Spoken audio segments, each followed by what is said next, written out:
जय हिंद साथियों, स्वागत है आप सभी का आपके अपने यूट्यूब चैनल अमन स्टडी पॉइंट में। साथियों, हाजिर हैं एक और वीडियो के साथ और इस वीडियो में देखेंगे सीटेट के महत्वपूर्ण 30 प्रश्नों को जो कि आपके प्रीवियस ईयर पेपर से लिए गए हैं। तो इस वीडियो में बाल विकास एवं शिक्षा शास्त्र के 30 प्रश्नों को देखेंगे और यह जो प्रश्न पूछा गया था यह सीटेट 18 नवंबर 2012 के एग्ज़ाम में पूछा गया था। इसके पहले हम जनवरी 2012 में पूछे गए बाल विकास हिंदी और ईवीएस के प्रश्नों को अपने चैनल पर अपलोड कर चुके हैं।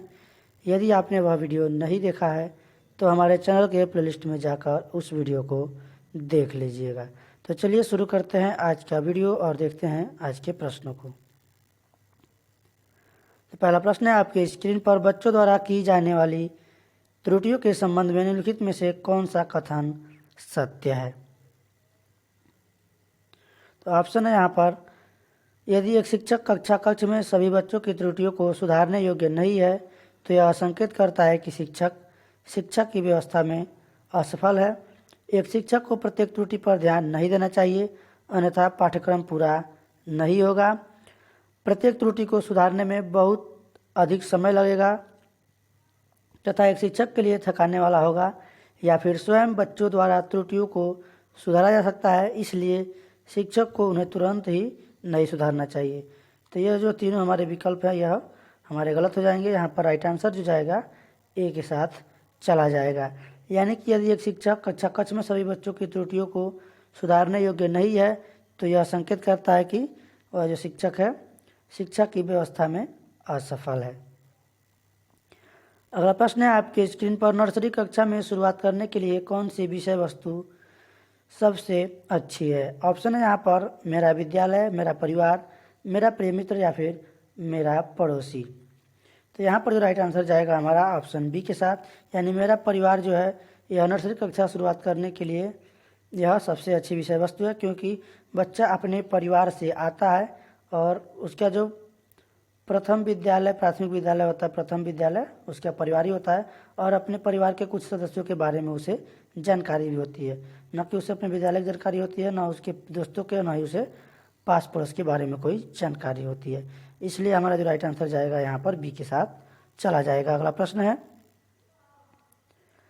प्राथमिक कक्षा में सकारात्मक वातावरण निर्मित करने के लिए एक शिक्षक को विभेद नहीं करना चाहिए और प्रत्येक बच्चे के लिए समान लक्ष्य सुनिश्चित करने चाहिए, या फिर समूह गतिविधियों के दौरान समजाति समाज मिति के आधार पर उन्हें अपने समूह बनाने की अनुमति देनी चाहिए, सकारात्मक अंत वाली कहानियाँ सुनानी चाहिए, या फिर प्रत्येक सुबह बच्चे का अभिवादन करना चाहिए। तो प्राथमिक कक्षा में सकारात्मक वातावरण निर्मित करने के लिए शिक्षक को विभेद नहीं करना चाहिए किसी भी बच्चे के साथ और प्रत्येक बच्चे के लिए समान लक्ष्य सुनिश्चित करना चाहिए। राइट आंसर जाएगा यहाँ पर ऑप्शन ए के साथ। अगला प्रश्न है आपकी स्क्रीन पर, एक बच्चा जो रिक्त स्थान यहाँ पर दिया गया है से ग्रस्त है, वह सा को वाज न्यूक्लियर को अनक्लियर में अंतर नहीं कर सकता है। तो यह जो है किसी से ग्रस्त है, डिसलेक्सिया, डिसलेक्समिया, डिस्मोर्फिया या फिर शब्द जमलिंग विकार। तो यह जो है डिसलेक्सिया से ग्रसित है जो पढ़ने संबंधी विकार है। डिस्ग्राफिया यहाँ पर एक विकार होता है जिसमें जो है वह लेखन संबंधी विकार होता है, और एक और डिस्कैलकुलिया होता है जो कि वह गणना संबंधी विकार होता है। तो यह विकार संबंधी प्रश्न आपके सीटेट में प्रीवियस ईयर में पूछा गया है यहाँ से। तो हमारा जो राइट आंसर जाएगा ऑप्शन ए के साथ चला जाएगा। अगला प्रश्न है आपके स्क्रीन पर, निम्नलिखित में से कौन सी विशेषता समस्या समाधान उपागम का विशेष चिन्ह है। समस्या मौलिक होती है, सही उत्तर प्राप्त करने का सामान्यतः एक उपागम होता है, समस्या केवल एक सिद्धांत या प्रकरण पर आधारित होता है, या फिर समस्या कथन में संकेत अंतर्निहित रूप से दिया होता है। तो यहाँ पर जो राइट आंसर जाएगा डी के साथ, यह जो है समस्या कथन में संकेत अंतर्निहित रूप से दिया होता है। अगला प्रश्न है, प्रतिभाशाली विद्यार्थी शिक्षकों से स्वतंत्र होते हैं, स्वभाव में अंतर्मुखी होते हैं, अपनी विशेषता आवश्यकताओं को दृढ़तापूर्ण नहीं कर पाते हैं, या फिर अपने निर्णयों में आत्मनिर्भर होते हैं। तो प्रतिभाशाली जो विद्यार्थी होते हैं वो अपने निर्णयों में आत्मनिर्भर होते हैं, इसलिए हमारा राइट आंसर यहाँ पर जाएगा ऑप्शन डी के साथ। अगला प्रश्न है चिंतन में के सूचना प्रक्रम और सिद्धांत में निम्नलिखित चरण आते हैं: प्रतिक्रिया, क्रियान्वयन, प्रतिक्रिया चयन, श्रेणीकरण या फिर पूर्व प्रक्रमण। तो यहाँ पर 4 ऑप्शन दिया गया है, इसमें सही चरणों का क्रम आपको चुनना है। ऑप्शन है ए, बी, सी और डी।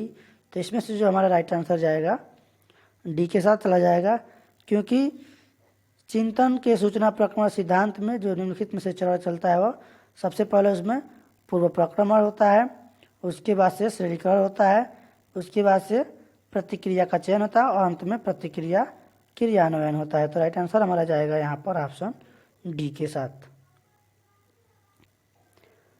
अगला प्रश्न है सीखने संबंधी निर्योग्यताएं सामान्यतः औसत से श्रेष्ठ बुद्धि लब्धि वाले बच्चों में पाई जाती है। लड़कियों की तुलना में अधिकतर लड़कों में पाई जाती है। अधिकतर उन बच्चों में पाई जाती है जो शहरी क्षेत्रों की अपने ग्रामीण क्षेत्रों में संबंध रखते हैं, या फिर उन बच्चों में पाई जाती है विशेषतः जिनके पैतृक अभिभावक इस प्रकार की समस्याओं से ग्रसित होते हैं। तो यहाँ पर जो राइट आंसर हमारा जाएगा ऑप्शन डी के साथ जाएगा, क्योंकि सीखने संबंधी जो निर्योग्यताएं होती है वह सामान्य उन बच्चों में पाई जाती है विशेषतः जिनके पैतृक यानी अभिभावक इस समस्याओं से क्या होते हैं, ग्रसित होते हैं, जिसे हम वंशानुक्रम भी कहते हैं। अगला प्रश्न है आपके स्क्रीन पर। मेनका जो गणित की शिक्षिका है राधिका से एक प्रश्न पूछती है।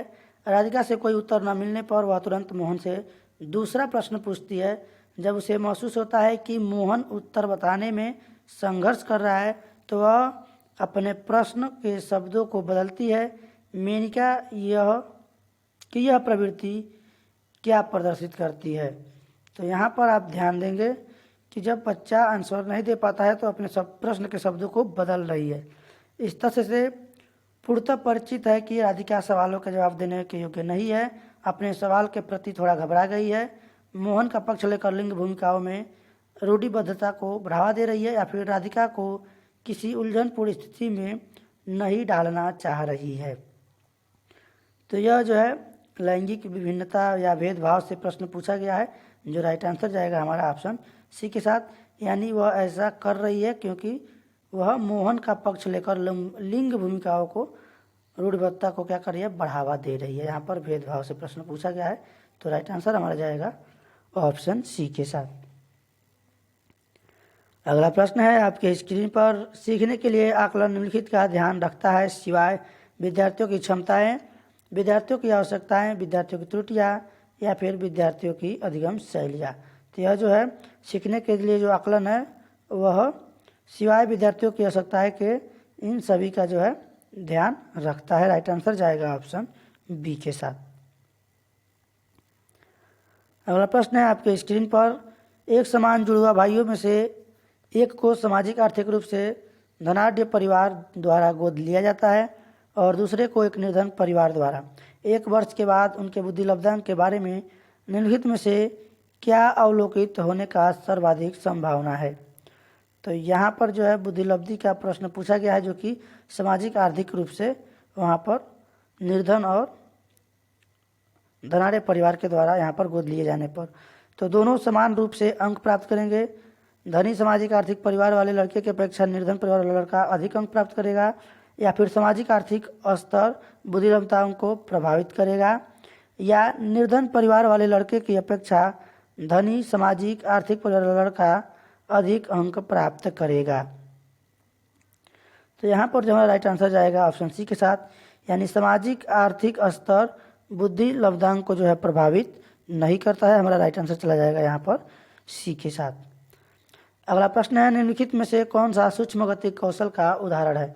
दौड़ना, लिखना, चढ़ना, फुदकना। तो यहाँ पर जो राइट आंसर जाएगा बी के साथ।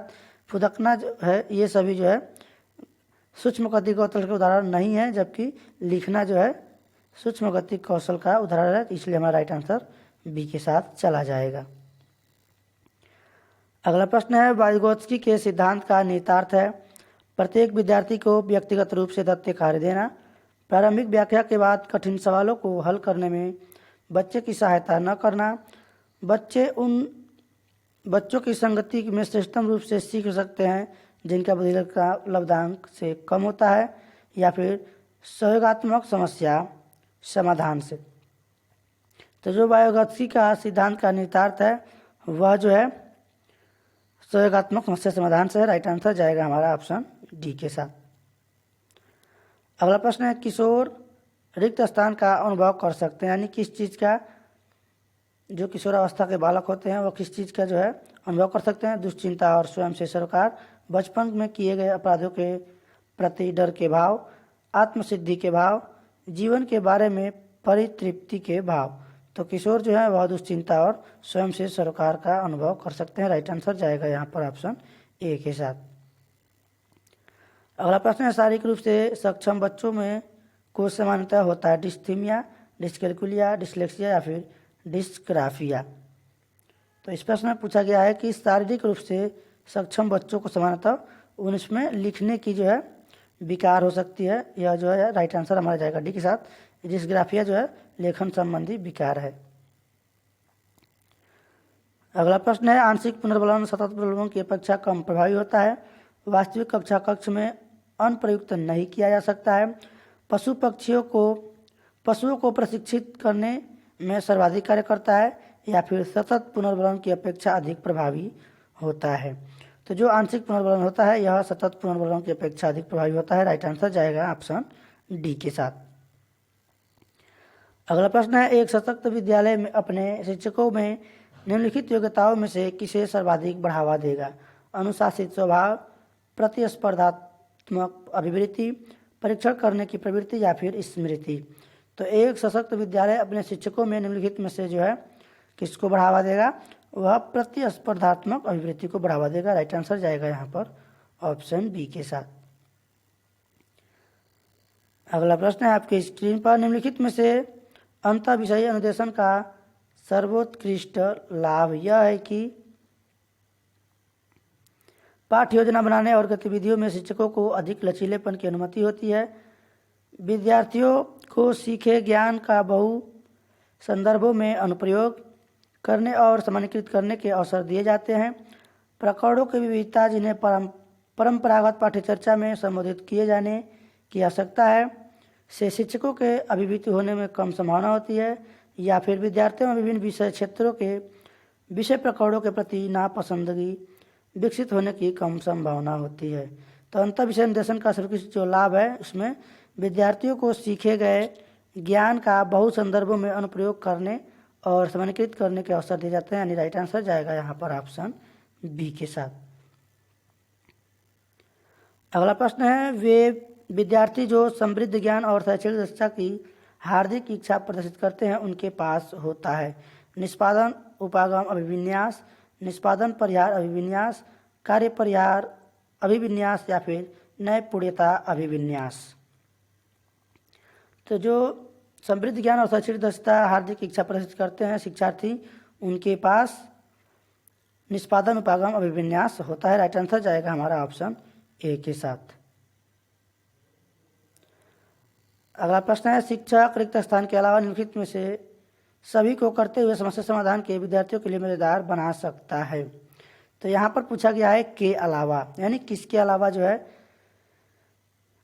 सभी को करते हुए समस्या समाधान के विद्यार्थियों के जो है मजेदार बना सकता है। सृजनात्मक चिंतन के लिए असीमित अवसर उपलब्ध कराने, जब विद्यार्थी स्वयं से कोई कार्य नहीं करने की कोशिश कर रहे हो तो उनसे परिपूर्णता की अपेक्षा करना, या फिर मुक्त अंत वाली सामग्री उपलब्ध कराने, या मुक्त खेल के लिए समय देना। तो ये सभी जो ऑप्शन है सही है, यानी वह जो है जब विद्यार्थी स्वयं से कोई कार्य करने की कोशिश कर रहे हो तो उनसे परिपूर्णता की अपेक्षा करना। इसके सिवाय जो है सभी को करते हुए समस्या समाधान के विद्यार्थियों को मज़ेदार बना सकता है। तो इसका जो राइट आंसर जाएगा ऑप्शन बी के साथ चला जाएगा। अगला प्रश्न है, भाषा में अर्थ की सबसे छोटी इकाई है रूपिम, स्वनिम, संकेत, प्रयोग विज्ञान या फिर वाक्य। तो जो स्वनिम है वह भाषा के अर्थ में सबसे छोटी इकाई है। राइट आंसर जाएगा ऑप्शन बी के साथ। अगला प्रश्न है आपके स्क्रीन पर, बहुविधि सिद्धांत निम्नलिखित निहितार्थ देता है सिवाय विविध तरीकों से सीखने का आकलन किया जा सकता है। संवेगात्मक बुद्धि बुद्धिलब्धि से संबंधित नहीं है। बुद्धि प्रक्रमण संक्रियाओं का एक विशिष्ट समुच्चय समाधान के लिए किया जाता है, या फिर विषयों को विभिन्न तरीकों से प्रस्तुत किया जा सकता है। तो वह बुद्धि सिद्धांत जो है इसमें से किसको निहितार्थ नहीं देता है। बुद्धि प्रक्रमण संक्रियाओं का एक विशिष्ट समुच्चय समाधान के लिए किया जाता है, इसको निहितार्थ नहीं देता है, यानी राइट आंसर जाएगा ऑप्शन सी के साथ। अगला प्रश्न है आपके स्क्रीन पर, निम्नलिखित में से कौन सा सीखने के लिए अधिकतम रूप से अभिप्रेरित करता है। असफलता से बचने के लिए अभिप्रेरणा, बहुत सरल या कठिन लक्ष्यों का चयन करने की प्रवृत्ति, लक्ष्यों को प्राप्त करने में व्यक्तिगत संतुष्टि, या फिर बाह्य कारक। तो यहाँ पर जो है लक्ष्यों से प्राप्त करने में व्यक्तिगत संतुष्टि है, यह जो है सीखने के लिए अधिकतम रूप से प्रेरित करता है। राइट आंसर हमारा जाएगा ऑप्शन सी के साथ। और अगला प्रश्न है आपकी स्क्रीन पर, उच्च लब्धांक सामान्यतः रिक्त स्थान रूप से शैक्षिक निष्पादन से संबंधित होते हैं। तो यह किससे संबंधित होते हैं। बुद्धिलब्धि जो है, बुद्धि लब्धांक सामान्यतः उच्च रूप से शैक्षिक निष्पादन से संबंधित होते हैं। राइट आंसर जाएगा ऑप्शन ए के साथ। और अगला प्रश्न है आपके स्क्रीन पर, 16 वर्षीय बच्चा बुद्धि लब्ध परीक्षण में 75 अंक प्राप्त करता है, उसकी मानसिक आयु कितने वर्ष होगी। तो जो बुद्धिलब्धि का सूत्र होता है मानसिक आयु बट्टा वास्तविक आयु इंटू 100 होता है। तो यहाँ पर जो है मानसिक आयु यहाँ पर बताना है, यहाँ पर पूछा गया है मानसिक आयु क्या होगी। तो उसके लिए हमको यहाँ पर सबसे पहले उसका जो बुद्धि लब्धांक दिया है 75 है, और मानसिक आयु बताना है, और इसका जो है वास्तविक आयु है 16 वर्ष है, और इंटू समय यहाँ पर 100 से गुणा कर देंगे। तो इसको यदि हम काट देते हैं, यानी इसको डिवाइड करते हैं, तो ये जाएगा हमारा 4 बार में, ये जाएगा 25 बार में। ये 25 से हमारा चला जाएगा, ये 25 से हमारा जाएगा 3 बार में, और 3 से हमारा ये जाएगा, यहाँ पे मल्टीप्लाई होगा, तो मानसिक आयु हमारा आ जाएगा 12 यानी 12। तो राइट आंसर जो यहाँ पर जाएगा हमारा सी के साथ चला जाएगा। तो आप इस पे आसानी से परीक्षा में आपका प्रश्न पूछा जाएगा। आप फार्मूला याद रखेंगे, बुद्धि लब्धांक बराबर मानसिक आयु बट्टा वास्तविक आयु इंटू 100। इस प्रकार आप वहाँ पर इसका मान निकाल सकते हैं। चलिए देखते हैं अगले प्रश्न को। विद्यार्थियों के पोर्टफोलियो के लिए सामग्री का चयन करते समय रिक्त स्थान का रिक्त स्थान जरूर होना चाहिए। तो क्या होना चाहिए, अन्य शिक्षकों या फिर समावेशन का जरूरी, विद्यार्थियों का समावेशन, अभिभावकों का समावेशन, या फिर विद्यार्थियों का बहिष्करण। तो विद्यार्थियों के पोर्टफोलियो के लिए सामग्री का चयन करते समय विद्यार्थियों का समावेशन जो है वहाँ पर जरूर होना चाहिए। राइट आंसर जाएगा ऑप्शन बी के साथ। अगला प्रश्न है, सफल समावेशन को निम्नलिखित की आवश्यकता होती है सिवाय संवेदनशील बनाना, पृथक्करण, अभिभावकों की भागीदारी, या फिर क्षमता संवर्धन। तो सफल समावेशन को निम्नलिखित में से किसकी आवश्यकता होती है, सिवाय यानी किसकी आवश्यकता नहीं होती है। इसमें से 3 की आवश्यकता होती है, और एक जो विकल्प है उसकी आवश्यकता नहीं होती है, तो वह है पृथक्करण। यानी सफल समावेशन में पृथक्करण की आवश्यकता नहीं होती है, यानी इसके सिवाय बाकी सभी की जो है आवश्यकता यहाँ पर होती है। तो राइट आंसर जाएगा हमारा ऑप्शन बी के साथ। अगला प्रश्न है आपके स्क्रीन पर, विद्यालय में लिंग भेदभाव से बचने का सर्वोत्तम तरीका हो सकता है। शिक्षकों द्वारा उनके लिंग पक्षतापूर्ण व्यवहारों का अधिक संज्ञान, पुरुष एवं महिला शिक्षकों को समान संख्या में भर्ती करना, महिला में लिंग भेदभाव को दूर करने के लिए नियम बनाना, इकाई से उसका पालन करवाना, या फिर संगीत प्रतियोगिता के लिए लड़कियों की अपेक्षा अधिक लड़कियों का चयन करना। तो यहाँ पर जो है भेदभाव से बचने के लिए कहा गया है, तो यहाँ पर हम लोग अपेक्षा वाला काम नहीं करेंगे, और न ही भेदभाव को दूर करने के लिए कोई कड़ाई करेंगे। यहाँ पर जो है हम शिक्षकों द्वारा उनके लिंग पक्षतापूर्ण व्यवहारों का अधिसंज्ञान करेंगे। राइट आंसर जाएगा ऑप्शन ए के साथ। अगला प्रश्न है, शैक्षणिक क्षेत्रों में निष्पादन के आधार पर शैक्षणिक क्षेत्रों में निष्पादन के स्तर को बढ़ाने का औचित्य स्थान किस आधार पर किया जा सकता है। यह हाथ से किए जाने वाले श्रम के प्रति सम्मान विकसित करता है, यह व्यक्तिगत विभिन्नताओं को संतुष्ट करता है, या फिर यह हाशियाकृत विद्यार्थियों के लिए प्रतिपूरक भेदभाव की नीति का अनुगमन करता है, या यह सार्वभौमिक धारण को सुनिश्चित करता है। तो यहाँ पर जो हमारा राइट आंसर जाएगा ऑप्शन बी के साथ, यानी यह जो व्यक्तिगत भिन्नताओं को संतुष्ट करता है। अगला प्रश्न देखेंगे, यानी इस वीडियो का जो आखिरी प्रश्न है आपके स्क्रीन पर। विद्यालय में नियमित उपस्थिति के लिए वंचित बच्चों को प्रोत्साहित करने का निम्नलिखित में से कौन सा तरीका सर्वाधिक उपयुक्त होगा? आवासीय विद्यालय खोलना, बच्चों को विद्यालय आने की अनुमति न देने को कानून दंडनीय अपराध बनाया जाए, या फिर विद्यालय द्वारा बच्चों को एकत्रित करने वाले एक व्यक्ति को नियुक्त किया जाए जो प्रतिदिन घरों से बच्चों को लेकर आए, या फिर बच्चों को आकर्षित करने के लिए प्रतिदिन 5 रुपये की धनराशि देना। तो इस प्रश्न का जो राइट आंसर जाएगा ऑप्शन ए के साथ, यानी आवासीय विद्यालय खोलना। तो साथियों, आज के वीडियो में बस इतना ही, और इसी तरह के वीडियो देखने के लिए हमारे चैनल को सब्सक्राइब कर लें, और आप सभी को हमारा वीडियो पसंद आए तो वीडियो को लाइक और शेयर करें, और वीडियो को ज़्यादा से ज़्यादा शेयर करने के बाद आप हमारे चैनल को सब्सक्राइब भी करें। तो धन्यवाद, जय हिंद।